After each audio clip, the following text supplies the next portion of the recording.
자, 저번 시간에 우리 그 수업한 내용이 굴절이었죠, 그죠? 자, 굴절에 대한 얘기를 조금 해야 되니까.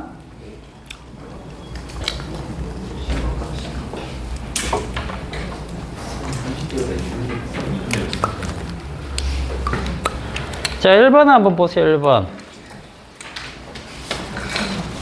자, 1번에서는, 여러분들이 어떤 내용을 알고 있어야 되냐면, 굴절 법칙 하면 스넬 법칙입니다, 스넬.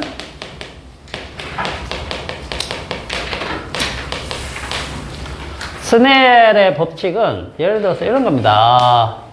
여기 매질이 1이 있고, 여기 매질 2가 있다. 그죠?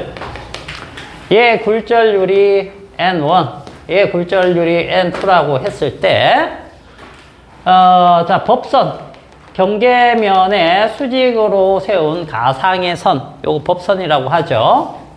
그러면 파동이라고 하면 빛도 파동입니다. 알겠죠?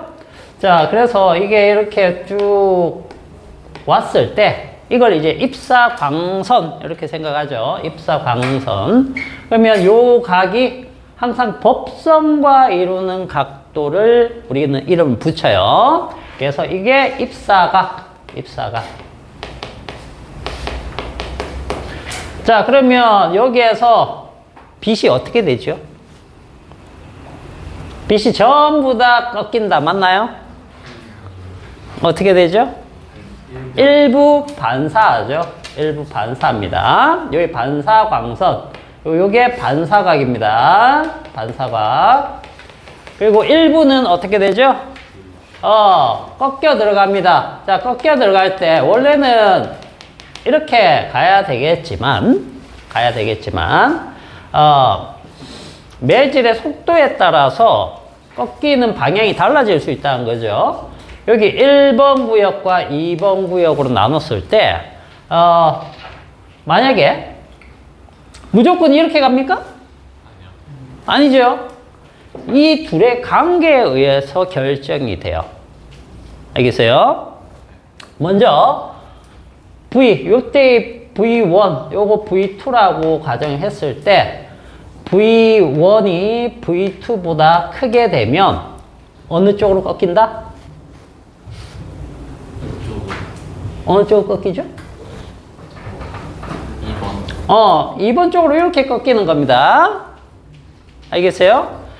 이 얘기는 굴절률, 요 굴절률인데, 굴절률은 어떤 게 더 크다? N1하고 N2는 어떤 게 더 크다라고 했어요?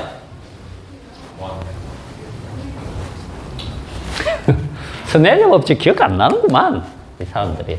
스넬의 법칙은, 먼저 얘기를 해주면, 여기를 세타 1이라고 해볼게.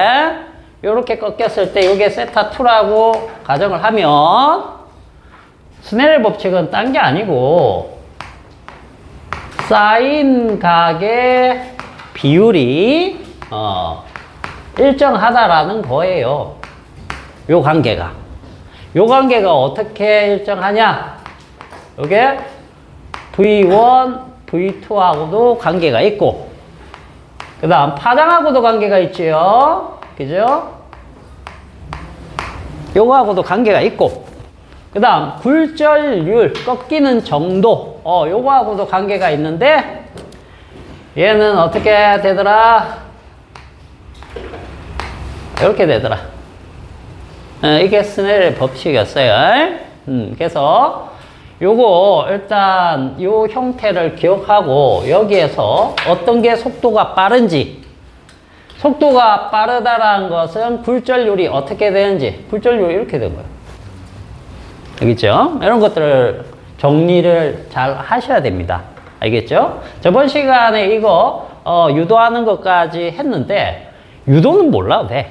지금 당장은. 그죠? 그런데 이거는 기억하고 있어야 돼요.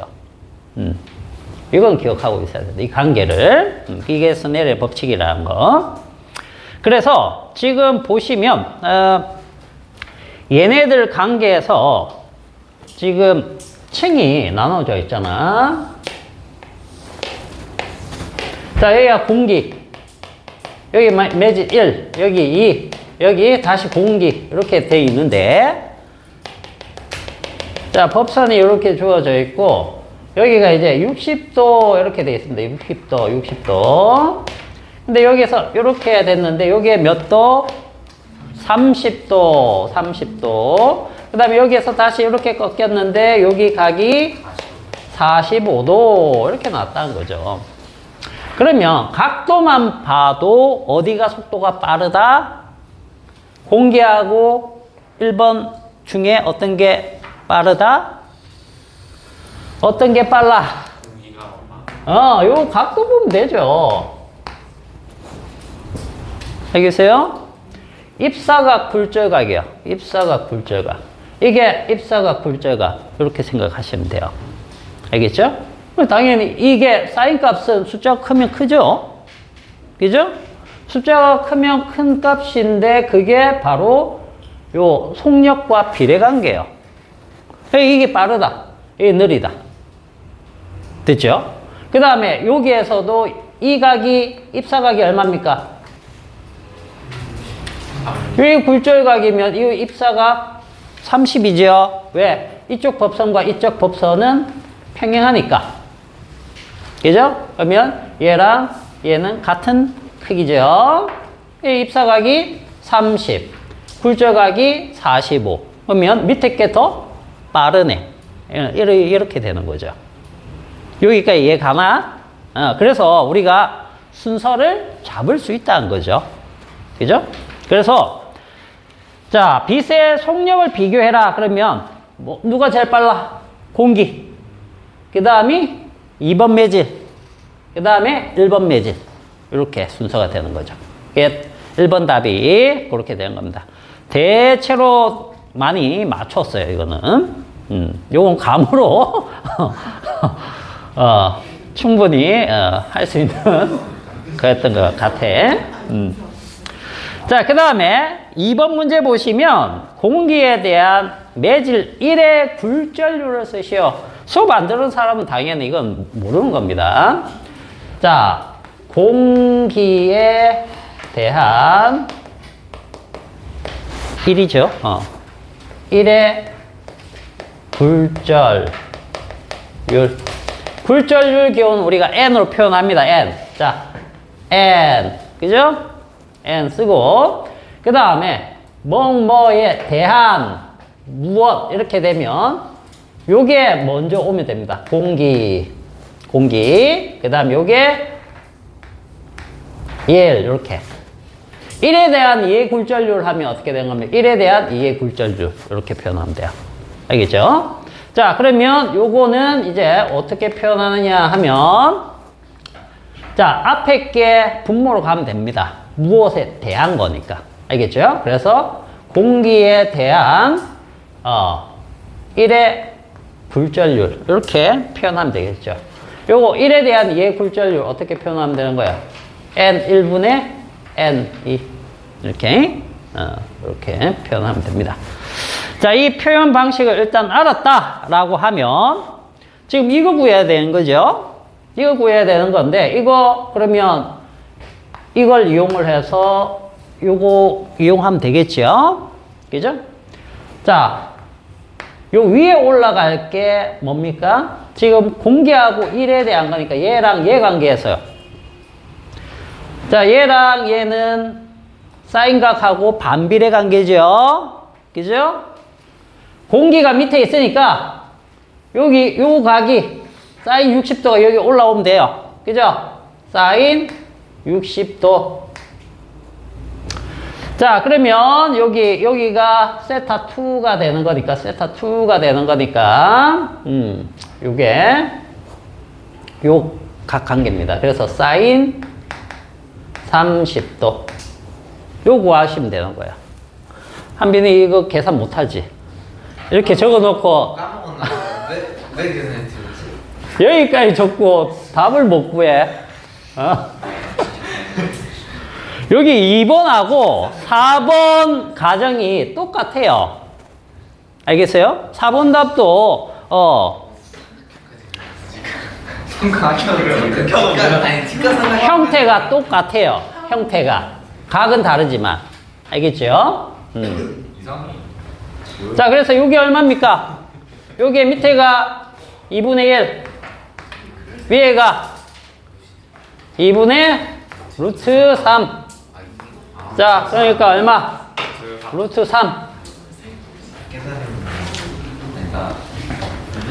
그 이제 처음 듣는 사람들은 굴절율이라고 하니까 몇 퍼센트 막 이렇게 많이 적었던데, 그건 아니고 요런 값으로 나타내는 겁니다.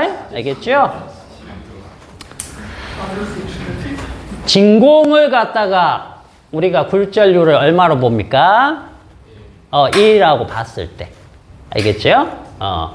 얘는 요 정도 된다. 그리고 진공하고 거의 같게 보는 게 뭡니까? 공기. 그죠? 그래서 공기를 문제로 많이 낼 때 공기의 굴절율 1로 많이 줍니다. 문제에서. 알겠어요? 그렇게 보시면 되겠어요. 자, 그 다음에 3번에 빛이 매질 2에서 공기로 다시 나올 때 어떻게 되느냐?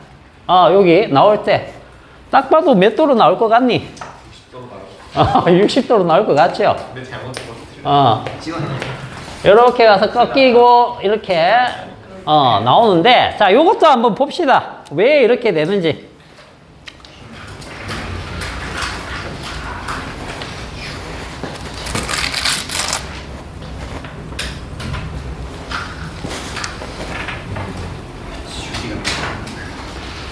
자, 지금 그러면 이거는 무엇에 대한 무엇을 봐야 되느냐 하면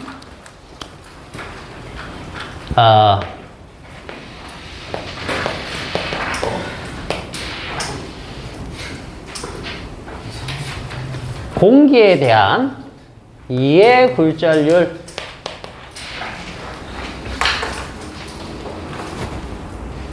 요거를 한번 봅시다. 자, 공기에 대한 이해 굴절율 어떻게 쓰면 됩니까? N 공기, 그죠? 그 다음에 여기가 N2 이거죠? 그죠? 자, 근데 이 표현은 어떤 표현과 같으냐 하면, 자, 얘랑 얘의 관계에서 공기에 대한 1의 굴절율 어떻게 표현하면 될까요? 공기에 대한 1의 굴절율. 그죠? 이렇게 표현하면 되죠? 공기에 대한 1의 굴절율. 그 다음에 1에 대한 2의 굴절율 어떻게 표현하면 됩니까? 1에 대한 2의 굴절율. 그죠? 이렇게 표현하면 되죠? 그러면, 요게, 요것과 같네요. 그죠? 얘랑 얘가 이렇게 약분이 되면, 그죠? 자, 그러면 여기에서 한번 전개를 해봅시다. 공기에 대한 1의 굴절율. 공기에 대한 1의 굴절율은, 무엇과 같죠? 이게? 사인 몇 도? 60도 나누기 사인 30도와 같은 거죠. 요만큼이. 맞아요? 자, 천천히 따라오세요. 처음 듣는 분들도 있으니까. 자, 그 다음에 1에 대한 2의 굴절율은 여기 사인 30도. 위에가 사인 30도. 그 다음 밑에가 사인 45도. 자, 요런 관계와 같은 거죠. 그죠?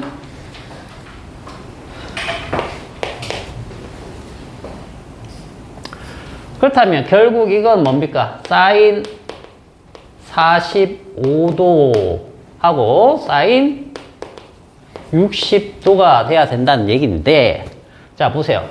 공기에 대한 이해 굴절율이라고 했어요. 공기에 대한 이해 굴절율은 사인 요각 대 사인 요각을 얘기하는 거죠. 맞나요? 그래서 자, 요 표현이 이렇게 나왔으니까 이 각이 뭐가 돼야 된다는 얘기입니까? 요 각이 돼야 된다는 얘기죠. 60도. 그래서 굴절각 R이 60도가 돼요. 알겠니? 이해 가니? 네.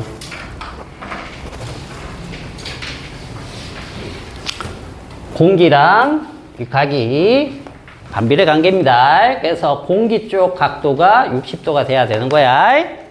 알겠지? 자, 요거 아주 잘 고민을 하셔야 돼요. 자, 그 다음 4번은, 파면과 경계면을 이루는 각을 줬기 때문에, 빛과 법선이 이루는 각으로 바꿔서 생각해 봐야 되겠죠? 그죠? 자, 그럼 입사각은 몇 도예요? 30. 굴절각은 45.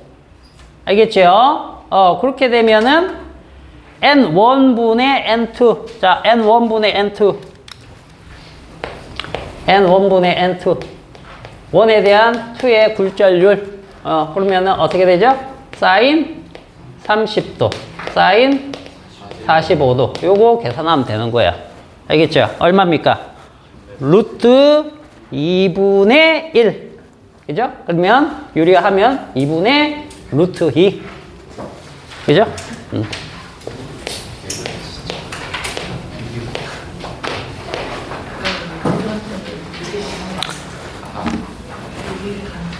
됐습니까? 자, 그러면 오늘은 698페이지 가봅시다. 698페이지. 오늘 굴절 끝냅시다. 중요한 거 위주로 하고 쫙 넘어가자. 잠시만, 여기 화면. 아이고, 이거 이쪽으로 가야 되는구나.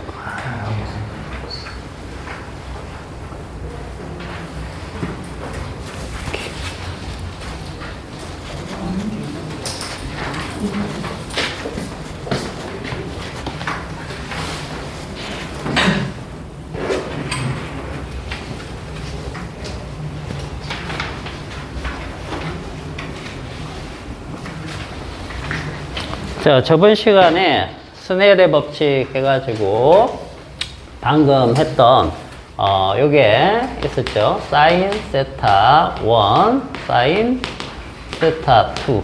요게 V1, V2. 람다 2분의 람다 1. 그리고 굴절률만 넘버가 반대로 이렇게 되는 거였죠. 그죠? 반비례 관계였죠.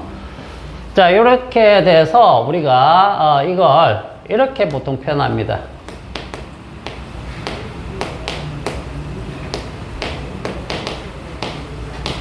이런 식으로 계속 전개해 나가면 돼요. 똑같이. 이렇게 우리가 표현을 한다. 자, 그게 이제 698페이지 제일 위에 있는 부분이 되겠죠. 자, 이렇게 스넬의 법칙을 표현을 하고요. 자, 그 다음에 여러 가지 물질의 절대 굴절률은 1보다 당연히 크겠죠. 1보다 크다는 얘기가 무슨 뜻입니까? 진공보다 속력이 느리다라는 뜻이 됩니다. 느려진다. 알겠지? 그러나 상대 굴절률은 어떻다? 1보다 항상 작은 게 아니죠. 클 수도 있고. 그죠? 무엇에서 무엇으로 들어가느냐에 따라서 달라진다는 뜻이에요. 그래서, 자, 그 옆에 보시면 여러 가지 물질의 굴절률 해가지고 이제 온도도 적혀 있습니다. 온도에 따라서 조금 달라질 수 있기 때문에. 그래서 여기 보시면 이제, 물은 1.33 정도 됩니다. 근데 뭐 다이아몬드 같은 경우에는 2.42. 굉장히 속도가 느려진다. 이런 의미로 받아들이면 되겠어요. 알겠죠? 자, 그 다음에, 거기 동그라미 5번 한번 보세요. 물질의 밀도가 크다고 굴절률이 큰 것은 아니다. 요게 좀 중요한 말입니다. 우리가 보통 이제 이런 거 외울 때는 좀, 빽빽하다, 밀도가 좀 커지면은, 느려지는구나. 이런 느낌으로 우리가 외우면 좋은데, 그게 이제, 밀도하고 연관시키면 안 된다는 거죠. 외울 때는 그렇게 외우더라도. 알겠죠? 자, 그리고 상대적으로 그 절대 굴절률이 큰 물질을 강학적으로 우리가 어떻게 표현한다? 밀한 매질. 이거 중요합니다. 자, 다시 정리를 해볼게요. 속력이 느린 매질이 있다. 속력이 빠른 매질이 있다. 그죠? 자, 속력이 느린 매질은 광학적으로 우리가 밀한 매질. 요거는 소한 매질. 그죠? 이렇게 표현했죠. 그래서 밀한 곳에서 소한 곳으로 가느냐, 아니면 소한 곳에서 밀한 곳으로 진행하느냐, 이거에 따라서 우리가 되게 여러 가지 형태로 바뀔 수 있다는 거예요. 그죠? 일어나는 현상이. 예를 들면 밀한 데서 소한 데로 가면 오늘 배울 전반사라는 것도 일어나고요. 알겠죠? 꺾이는 정도가 굴절률이 더 크게 되고 뭐 그런 것들이 나타난다는 거죠. 자, 그래서 요 굴절률로 보면은 굴절률이 속력이 느린 매질은 어떻다? 큰 겁니까? 작은 겁니까? 크다 해야 돼요? 작다 해야 돼요? 크다. 굴절률이 작다. 알겠죠? 굴절률이 제일 작은 것이 뭡니까? 진공 또는 공기 정도로 보면 되겠죠. 그죠? 그래서 그게 1이라고 했을 때 조금 전에 봤던 그 굴절률들이 1.3에서부터 쫙 올라가고 있죠. 그죠? 굴절률이 큰 것들입니다. 크게 되면 속력이 느린 겁니다. 잘 알아두시고. 자, 그 다음에 굴절률 사이에 관계 해가지고, 나와 있는데, 요거는, 이것만 조금 봐두시면 되겠네요. 표현 방식인데. 자, N1, 2라고 하면, N1분의 N2, 이런 식으로 우리가 표현하죠. 그리고 조금 전에 다 했던 겁니다. 여기가 사인 세타 1이면, 여기에 사인 세타 2, 이런 관계를 가진다라고 했었죠. 자, 그러면은 N, 2, 1 요거 뭡니까? 2에 대한 1의 굴절률 요거죠?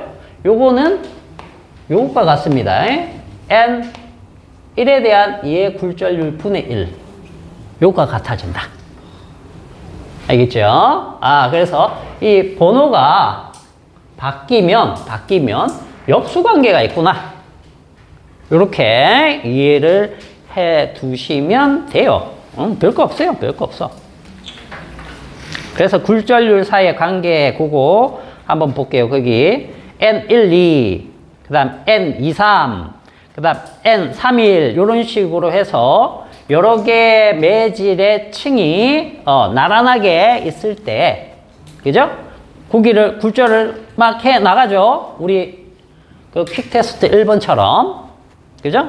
그렇게 갔을 때 표현 방식을 봤을 때 이것들 다 곱해버리면 어떻게 되느냐? N1, 2하고 N2, 3하고 N3, 1하고 요걸 다 곱했더니 어떻게 됩니까? 1이 나오는 거죠. 요거 이해됩니까? 요거? 이 관계들을 이렇게 우리가 이런 식으로 표현해가지고 다 표현하면은 1이 나온다는 거죠. 그죠? 되겠죠, 이건? 이런 거죠? N2 N2분의 N3 N3분의 N1 그러니까 1이죠. 그죠? 봐두시고 그래서 요거까지 같이 봐두시면 조금 계산할 때 편한 도구로 쓸 수 있습니다. 알겠죠? 자, 그 다음에 이제 거기 밑에 4번 내용이 겉보기 깊이라는 게 나옵니다. 자, 겉보기 깊이. 이건 무슨 얘기냐면 우리가 컵이 있어요. 컵이 있습니다. 자, 여기 바닥에 이제 동전이 하나 있어요. 동전. 자, 사람이 눈이 여기 딱 있다라고 하면 사람의 시선이 여기 있으면 동전을 볼 수가 없죠. 그죠? 동전을 볼 수 없습니다. 자, 그런데 어떻게? 여기다 물을 채웁니다. 이 상태에서 물을 그대로 딴 건 변화 없이 물을 쫙 부어주면 물이 쫙 차오르면서 어느 순간 물이 딱 차올랐을 때 동전이 보입니다. 이 사람 눈에. 알겠어요? 그게 바로 이 굴절에 대한 겉보기 깊이가 달라져 보인다는 거예요. 무슨 뜻이냐면 여기에서 반사된 빛이 이렇게 가서 이렇게 눈으로 들어온다는 거죠. 꺾여가지고. 왜? 당연한 거죠. 여기 공기, 여기 물. 여기에서 나온 빛이 이렇게 갔을 때 법선 딱 그었더니 자, 원래는 똑바로 가야지 정상이죠? 그런데 매질이 달라지니까 속력이 달라져서 꺾입니다. 어느 쪽으로 꺾인다? 자, 1번 구역, 2번 구역. 어느 쪽으로 꺾여? 2번 구역으로 꺾여. 자, 꺾이는 것은 항상 어떻게 기억하라고 했어요?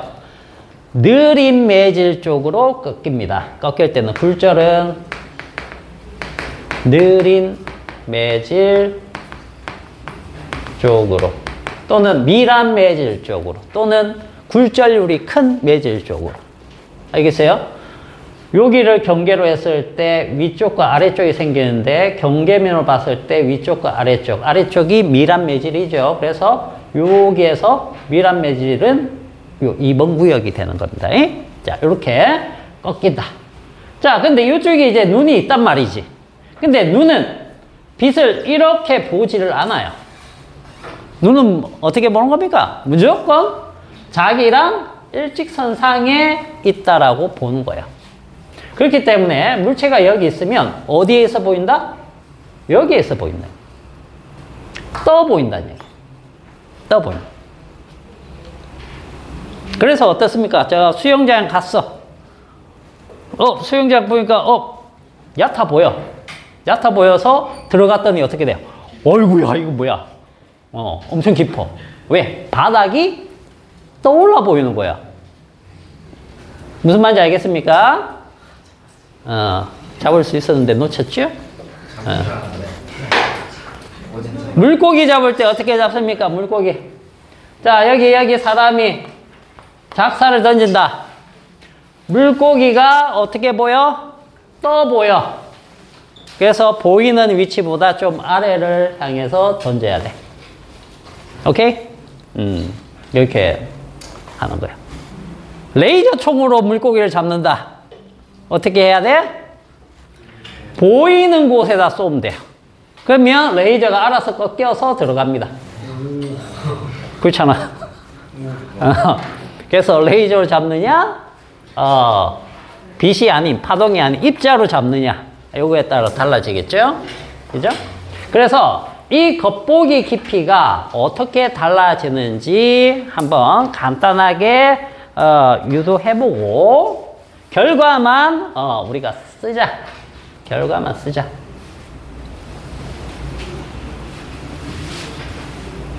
자, 이쪽 과정은 여러분들 중학교 과정하고 연관되어 있기 때문에 꼭 공부를 잘 해 놓으셔야 됩니다. 예를 들면 물속에 다리 이렇게 집어넣으면 어떻게 됩니까? 자기 다리가 짧고 굵죠. 그죠? 실제인지 아닌지 모르겠지만, 그죠? 그렇게 보이죠. 왜 그래요? 꺾여서 떠올라 보이니까. 가까워 보이면 커 보여요. 굵어 보여요. 알겠죠? 그렇게 되기 때문에 여러 가지 현상들이 생기는 겁니다. 그 신기루 압니까? 신기루. 사막에서 또는 사막에서만 생기는 거 아니에요. 바다 위에서 생깁니다. 바다 위에 바다가 이렇게 있잖아. 그죠? 자, 먼 곳에 배가 이렇게 배가 이렇게 떠 있어요. 이런 경우 생깁니다, 실제로. 신기루입니다. 전부 다 이게 뭡니까? 굴절 현상하고 관계 있어요. 알겠죠? 굴절 현상. 그러니까 이런 예와 관련된 것들은 공부를 잘 해두셔야 됩니다. 왜냐면 이거는 중학 과정하고 연계되어 있기 때문에. 자, 그러면 겉보기 깊이 이것도 중학 과정이지만 이거를 이제 유도하는 거는 중학 과정이 아닙니다. 알겠죠? 자, 이거는 뭐냐면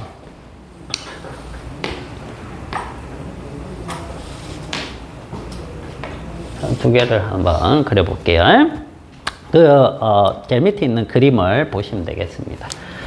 자, 여기가 실제 물체가 있는 위치라고 해봅시다. 자, 그러면 여기 이제 이렇게 와서 우리 눈으로 이렇게 오겠죠. 여기 눈이 있습니다. 눈이 있고요. 여기는 A, 여기 B라고 한번 가정을 해보죠. 그러면 이 눈에서 일직선상이면 여기가 되겠죠. 여기에 이 물체가 있어 보일 거다. 그런 얘기가 되겠죠. 자, 요 깊이를 갖다가 여기까지 깊이를 H라고 잡으면 요 깊이는 H-라고 잡으면 되겠죠. 그죠? 이렇게 잡고 요 각도를 이제 보면은 각도가 여기를 이제 책하고 똑같이 해드릴게요. 알파라고 하고 여기를 베타라고 해봅시다. 베타. 그죠? 베타. 그럼 세타 1이고 뭐 세타 2 이렇게 생각하시면 되겠죠? 그죠? 자, 그런데 요 각은 무엇과 같으냐 하면 이 두 개가 일종의 법선 역할을 해주는 거니까 나란하죠? 그럼 요 각이 이제 베타가 될 겁니다. 베타가. 자, 그러면 자, 요거랑 같은 것은 요 각이 되겠죠? 여기가 알파 각이 되는 겁니다. 알파가. 여기까지 이해되죠? 여기까지는. 자, 그러면 요걸 이제 식을 한번 써볼게요. 우리가 원래 이 매질이 1번 매질, 요게 2번 매질이라고 했을 때 1에 대한 2의 굴절 했을 때 한번 봅시다. 1이 여긴 공기네. 공기. 자, 요 공기. 요게 N입니다. N. 그리고 공기의 굴절률은 1이라고 가정을 하면 되겠죠. 그죠? 그러면 공기에 대한 요거 매질이라고 해볼게요. 매질의 굴절률. 이건 N 공기분의 N 매질 이렇게 되겠죠. 맞나요? 자, 공기의 굴절률은 1이라고 가정하면 매질의 굴절률은 얼마입니까? N이죠. 자, N 이렇게 적고요. 자, 그러면 요게 이제 사인 알파, 사인 베타와 같이요. 맞나요? 자, 여기에서 이제 우리가 뭘 해줘야 되느냐면 얘가 이렇게 점점점 다가오면서 봤을 때 이게 달라질 수 있다는 거죠. 이렇게 변합니다. 변하는데 요 각이 매우 적은 각을 생각을 하자는 거예요. 얘가 점점점 다가와서 얘랑 거의 일직선상에 가까워졌을 때를 생각을 하면 베타 각이나 알파 각이 어떻습니까? 매우 작아지죠. 매우 작아지면 우리가 근사적으로 이렇게 표현하죠. 사인 알파랑 뭐가 근사적으로 같다? 네? 요거랑 같아지는 거죠. 그리고 요것들은 전부 다 그냥 알파 각이 되는 거죠. 요 물리에서 유도할 때 많이 쓰는 근사법 중에 하나죠. 그죠? 기억을 하셔야 됩니다. 왜 그렇습니까? 생각을 해보세요. 여기 알파 각인데 이 직각이야. 자, 요거 A, B, C라고 해볼게. 그죠? 사인 알파는 뭐야? C분의 B네. 그지? 그 다음 탄젠트 알파는 A분의 B잖아. A분의 B. 그죠? 자, 그런데 이 각이 점점 작아진다. 그 얘기는 무슨 뜻이에요? C의 길이와 A의 길이가 거의 같아진다. 그런 뜻이 되겠죠? 그죠? C와 A가 거의 같아진다. 두 개 같다는 얘기야. 그죠? 자, 그러면 여기에서 이렇게 생각해 봅시다. 탄젠트로 바꿔볼게요. 완전 같지는 않으니까. 탄젠트 알파, 탄젠트 베타로 바꾸게 되면 자, 탄젠트 알파는 뭡니까? P 다시 A 요 길이 분의 AB죠. 맞아요? 자, 여기다 적어볼게요. P 다시 A 분의 AB 선분입니다. 요거. 자, 그 다음 탄젠트 베타 값은 요거죠. PA분의 AB네요. PA분의 AB. 그럼 AB는 같은 거니까 날라가죠. 요거는 날라가나? 자, 그럼 요게 뭐가 되는 거죠? PA분의 P-A분의 PA 이렇게 되지. 자, P-A가 뭐야? P-A. P-A가 H-네요. H-. PA가 어떤 값이에요? PA가 H죠? H. 자, 이렇게 됐네요.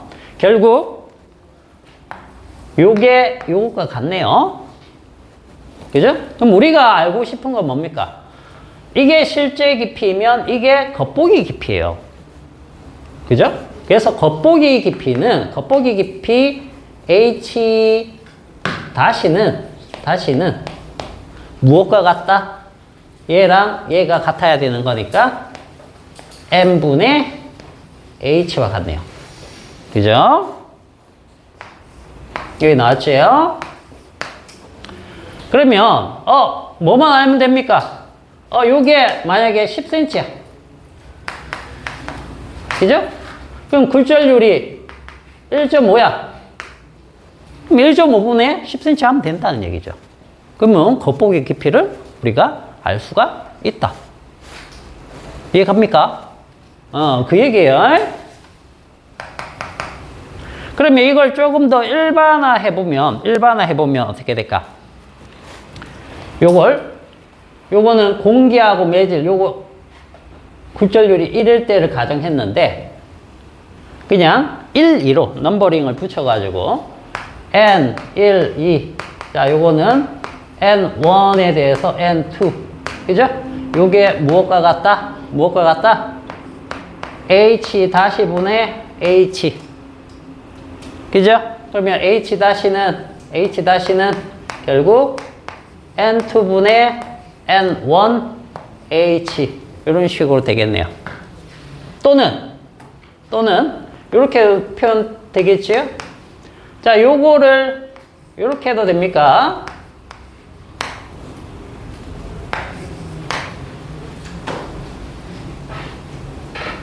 맞죠? 왜?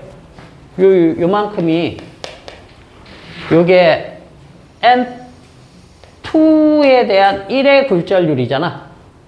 그죠? 거기에 H가 곱해진 거니까 요걸 1, 2로 바꾸면 1, 2에 된 거니까 1, 2 바꾸면 이렇게 되는 거죠. 그죠? 그래서 일반화 시켜서 기억을 하셔도 됩니다. 알겠습니까? 얘에 대한 얘의 굴절률이 1이고 n이면 그냥 n이네. 그죠? 그래서 n으로 나눠버리면 되네. 똑같은 거죠? 똑같은 거예요. 똑같은 건데 여러 개가 나왔을 때 여러분들이 써먹기에는 이게 훨씬 편할 겁니다. 넘버를 붙여서 넘버만 여러 층이 나왔을 때 그것들을 써먹으려면 이게 더 나을 거예요. 알겠죠? 자, 요거 정도만 보고 뒤로 넘어갈게요.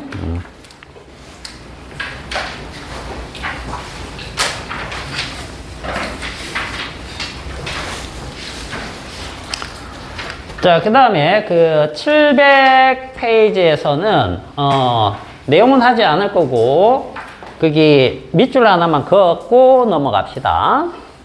제일 첫 줄에 보시면 이게 페르마의 원리와 반사 굴절의 법칙과의 관계를 얘기하는 건데, 첫 번째 줄에 뭐라고 되어 있습니까? 페르마 원리는 두 점 사이를 진행하는 빛이 어떻게 진행하는 걸 얘기하는 겁니까? 진행 시간이 가장 짧게 걸리는 경로라는 거죠. 짧게 걸리는 경로. 그게 뭐냐면 이겁니다. 지금까지 배웠던 거.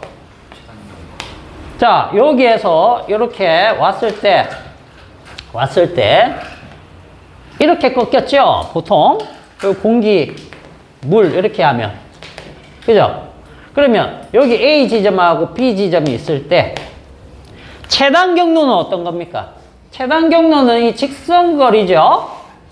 그죠? 이렇게 가는 게 아니란 얘기예요.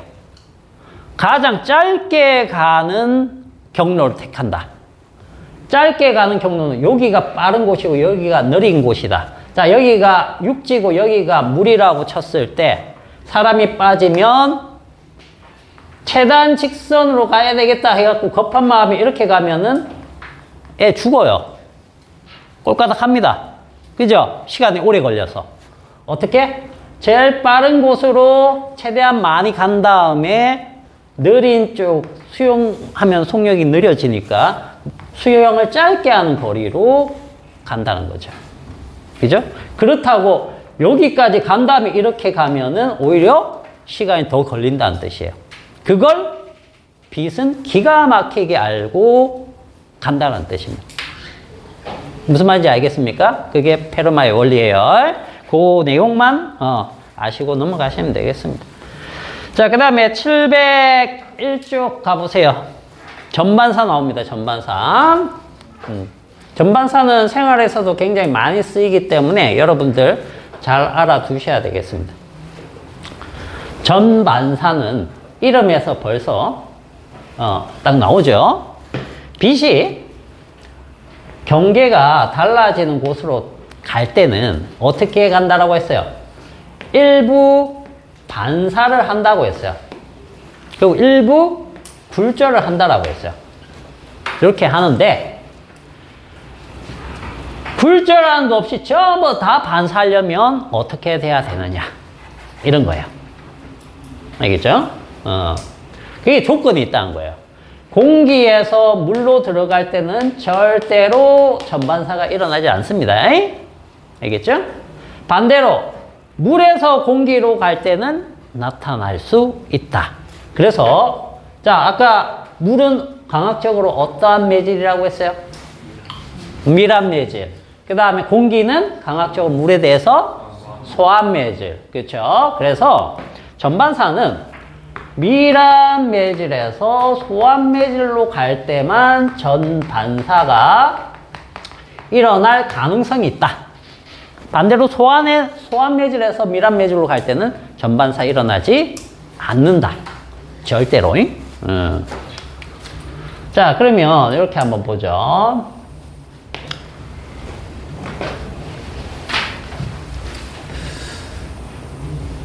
자, 법선을 일단 쭉 그어놓고.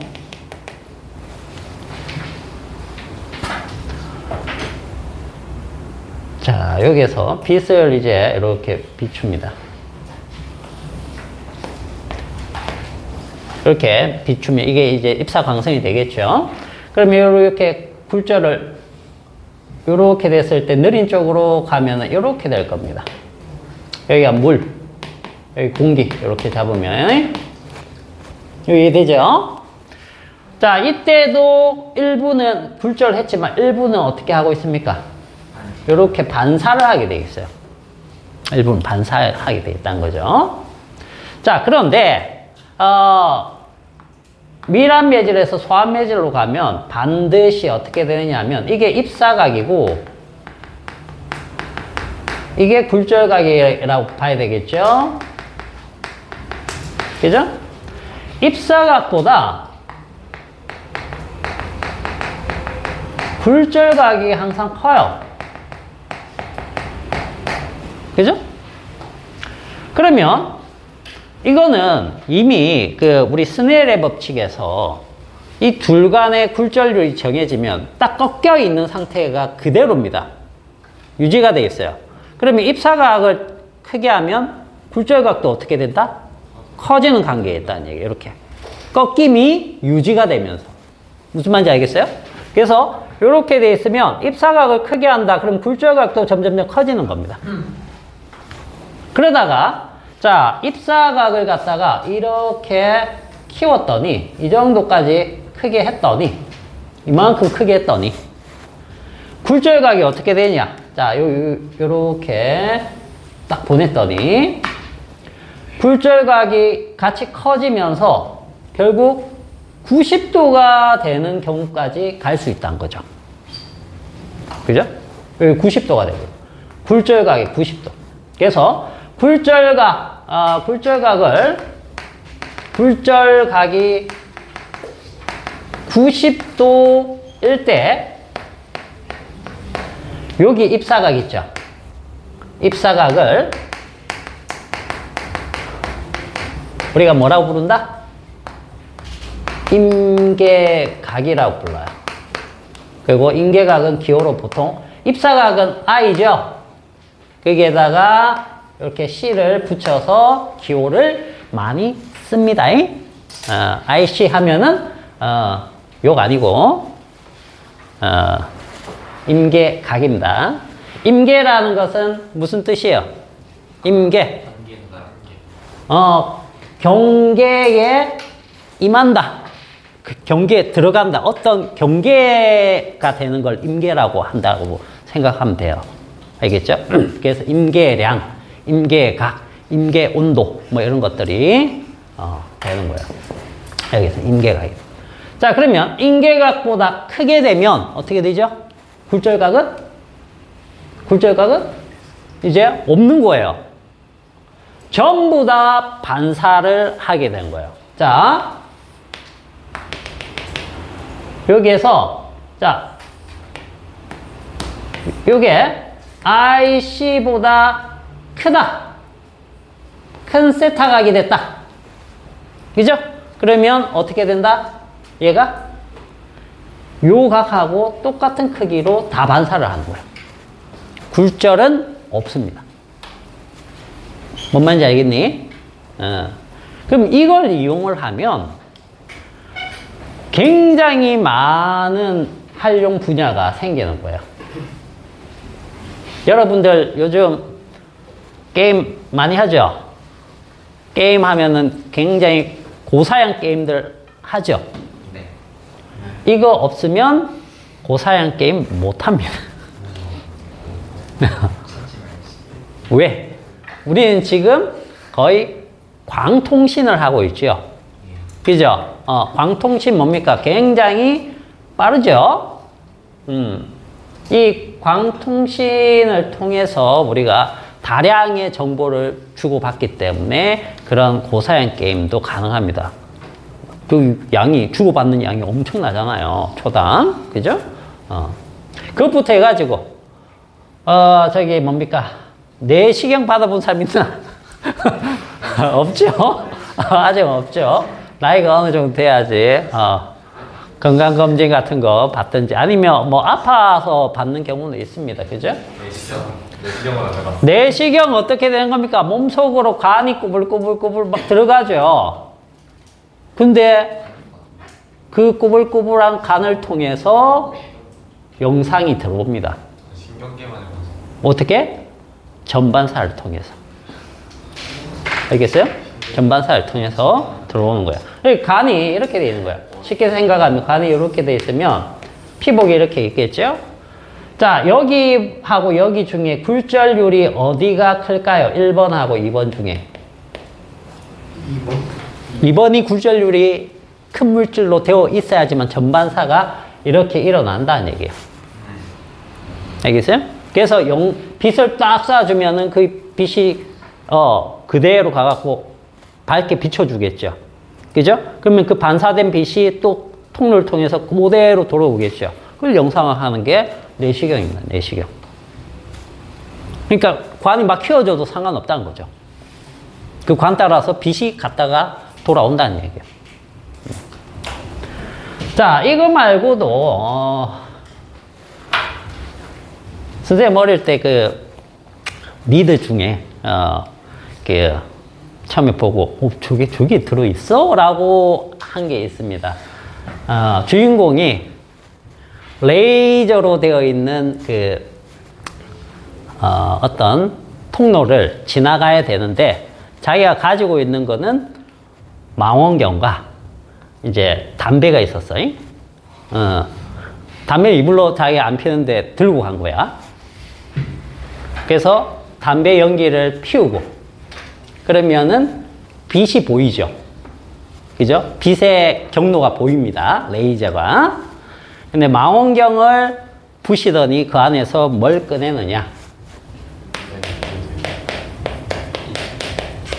프리즘을 꺼냅니다. 쌍안경에.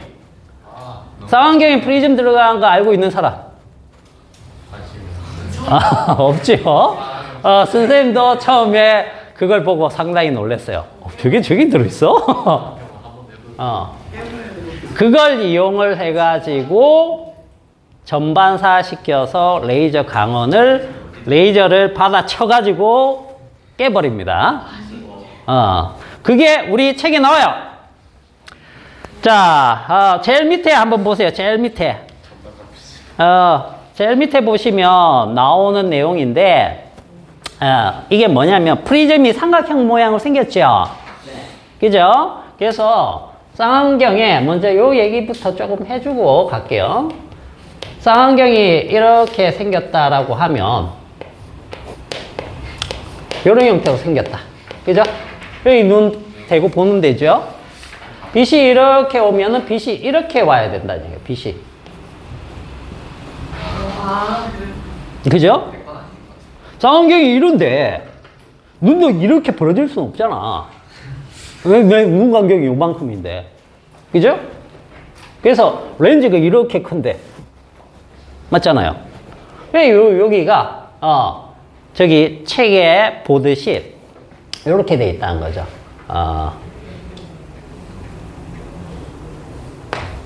이렇게. 그 다음에, 이렇게. 그러면 빛이 전반사 돼가지고 이렇게. 이렇게. 조금 전에 선생님이 얘기했던 그 주인공은 빛이 어떻게 들어왔느냐 하면 이렇게 들어온 거죠. 이렇게 해서 이렇게 해서 이렇게 나가. 요 원리를 이제 우리 공부합시다. 여기 공부를 합시다. 자, 전반사 일단 책을 한번 보죠. 책 보면은 첫 번째 반사율이라는 건 뭐하고 관계 있느냐 하면 두 번째 줄 한번 보세요. 소밀의 차가 클수록 뭐가 클수록? 굴절율이 클수록 차이가 클수록 그죠? 반사율이 심하고요. 그 다음에 입사각이 클수록 반사율이 심합니다. 그 얘기는 무슨 뜻이에요? 반사하는 정도 굴절량이 점점점 줄어서 반사하는 양이 많아진다. 그런 뜻입니다. 알겠죠? 자, 그 다음에 우리가 아까 얘기했던 굴절각이 90도일 때 입사각을 임계각이라고 한다는 거. 그래서 임계각 이상이 일어나면 밀합 매질에서 소합 매질로 들어갈 때 전반사가 일어납니다. 알겠죠? 그랬을 때, 자, 거기 전반사가 일어나는 굴절 법칙 가운데 보시면 이런 얘기가 나와 있을 겁니다. 요게 90도잖아. 자, 요거 N1, 요거 N2 이렇게 해볼게. 그러면 자, 여기가 90도니까 굴절 법칙 써봅시다. 굴절 법칙. N1 곱하기 사인 얼마? 사인 몇 도 할까? 그게 90도일 때 일어나는 거니까 전반사가 90. 요거는 N2 곱하기 뭐 IC가 되겠죠. IC. 그죠? 사인 IC. 이렇게 됐을 때가 임계각이 딱 돼가지고 이거보다 이제 커지면 전반사가 일어나는 거죠. 맞습니까? 요런 얘기가 되겠죠. 그러면은 여기가 이제 우리가 공기라고 했을 때 요걸 뭘로 보면 되는 겁니까? 1로 보면 되는 거죠. 그죠? 그렇게 해서 요걸 한번 해볼게요. 자, 그러면 요게 일단 1입니다. 그죠? 그럼 사인 IC는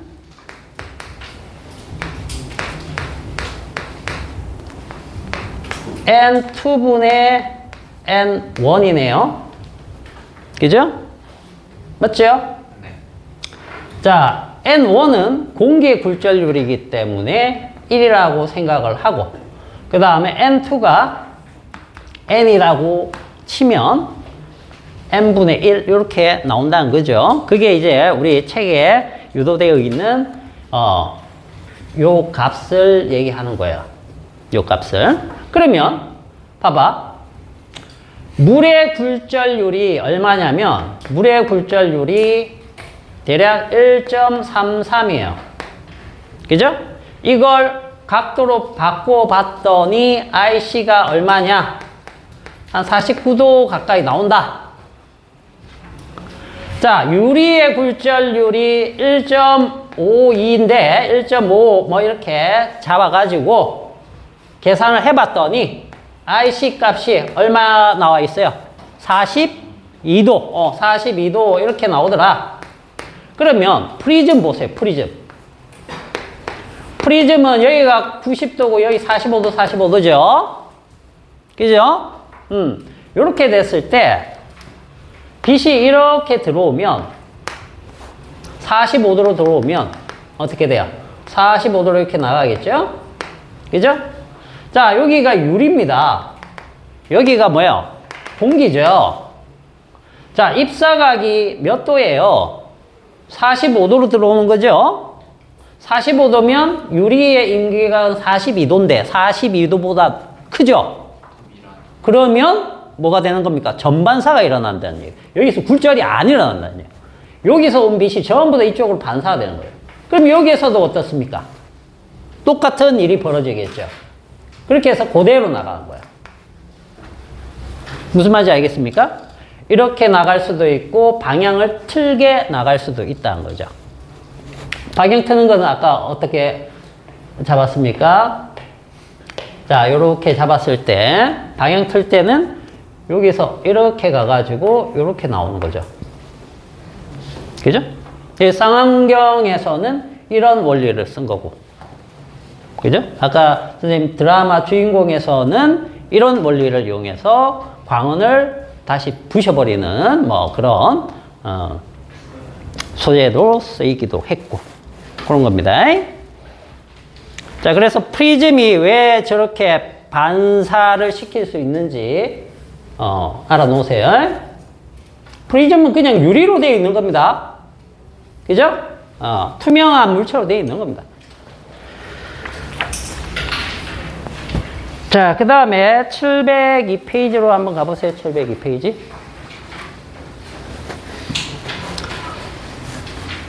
자, 702페이지 보면 이제 전반사 이용한 얘들이 나와 있으니까 읽어보시고, 자, 그 다음에 이제 빛의 분산이 나와 있는데, 분산이란 건 뭐예요? 분산. 응? 흩어지는 거. 왜 흩어질까요? 왜 흩어지죠? 다 달라서. 뭐가 달라서? 파장이 달라서? 파장이 다르면 뭐가 달라질까? 굴절률. 그렇죠. 굴절률이 다릅니다. 무엇에 따라? 자, 파장이 따라가 아니고, 자, 우리가 진공에서는 빛들이 색깔별로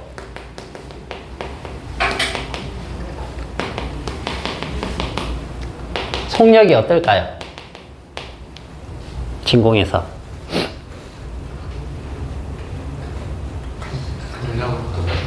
똑같아. 색깔마다 속력이 다 똑같습니다. 얼마? 299, 792, 458 미터 퍼 세크. 이렇게 다 같아요. 그런데 공기로 오면 색깔별로 속도 차이가 조금씩 나기 시작해요. 유리로 오면 더 납니다. 알겠어요? 그러면 어떤 얘기가 되느냐 하면 이런 얘기가 되는 거예요. 보세요.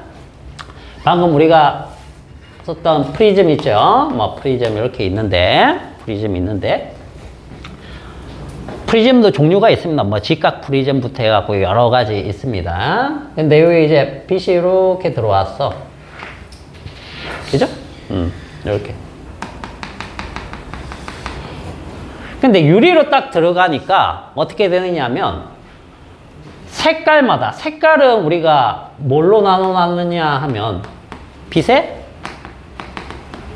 파장별로 나눠놨어요.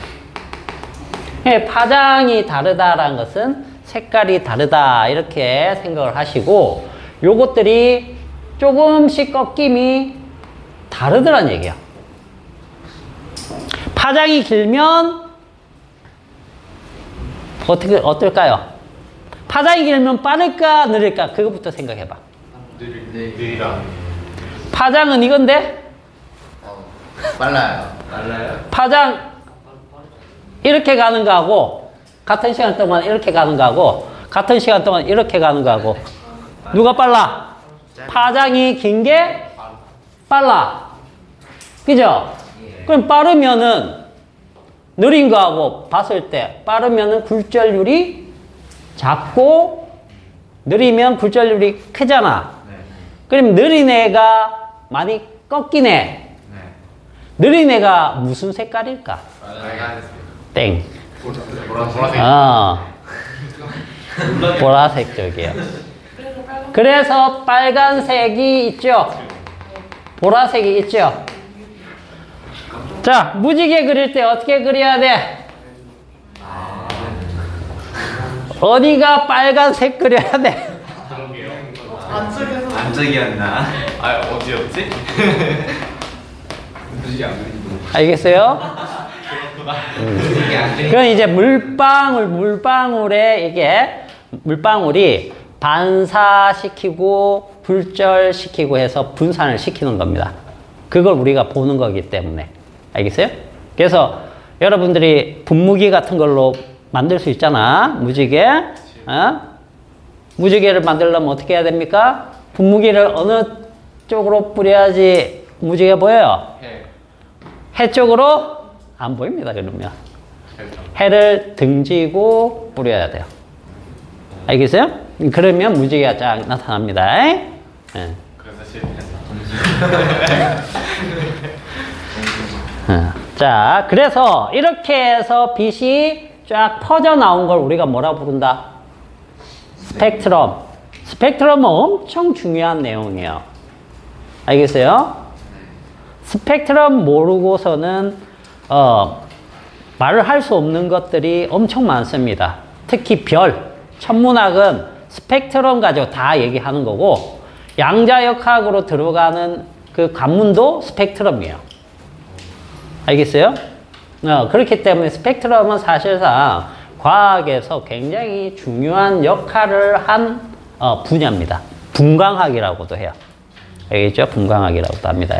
그래서 여기에서는 요것만 한번 하고 갈게요. 스펙트럼 종류만 볼게요. 자, 연속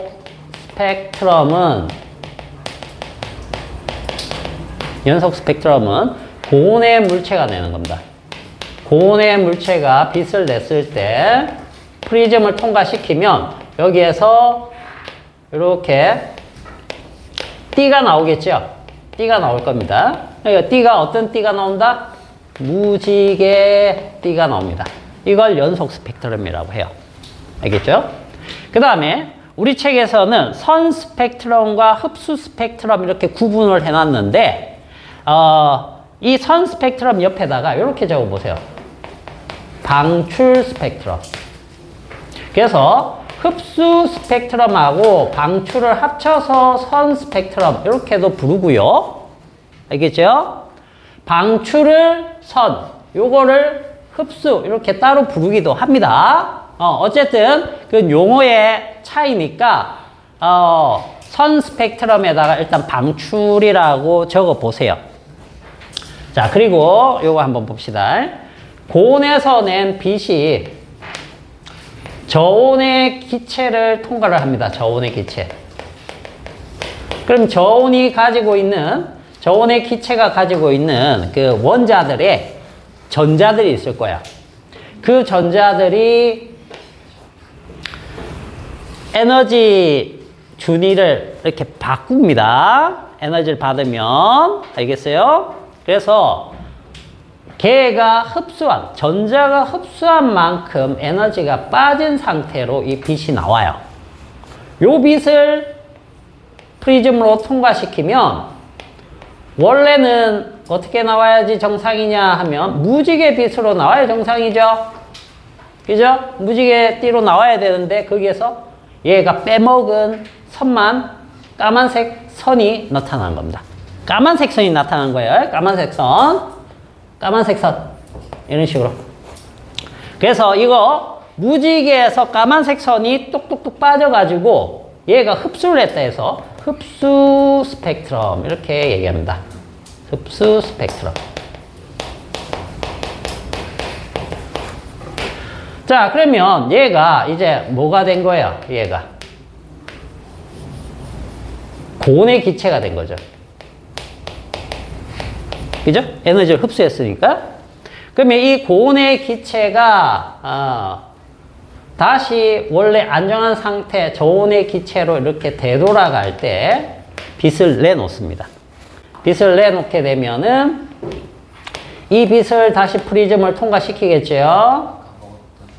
그렇죠. 그러면 아까 흡수했던 이번에 까만색 바탕에 아까 빼먹었던 색깔이 있던 부분에 그 선들이 이렇게 나타난 거예요. 알겠어요? 이걸 이제 방출 스펙트럼이라고 하는 겁니다. 방출.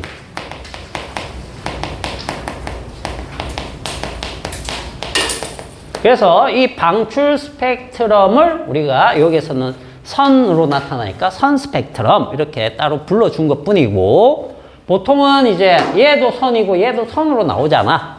흡수선, 방출선 이렇게. 그래서 합쳐서 선 스펙트럼 이렇게 부르기도 합니다. 알겠죠? 그래서 우주 연구할 때는 전부 다 이걸로 합니다. 얘네들이 어떻게 변하느냐, 뭐 도플러 효과 이용해가지고 적색 편이, 청색 편이 이런 것들 관찰해가지고 은하가 겁내 빠르게 도망가네, 뭐 이런 거, 우주 팽창이 일어나네 이런 거 다 관측한 거예요. 알겠어요? 그래서 요 내용은 물리 쪽에서 뿐만 아니라 여러 가지로 쓰이기 때문에 잘 알아두세요. 알겠죠? 자, 그 다음에 아이고 렌즈 해야 돼.